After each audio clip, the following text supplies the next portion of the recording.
كان في حد بيسألني على اللحم السلفر، عايز يشوف شكل الحمام وشكل زغاليله.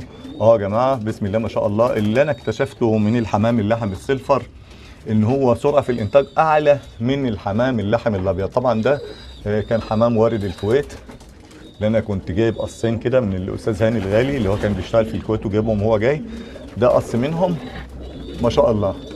انا لسه فاطم من عنده 3 زغاليل، عشان والله انا خدت بيض من النص، يعني كان حصه كمان في النص وشلت بيضه عشان اريحه شويه وسبت له الزغاليل ان هو يكبرها، وشلت الزغاليل دلوقتي في الارض. هوري لك برضه زغلول من اللي انا شايلهم منه دلوقتي.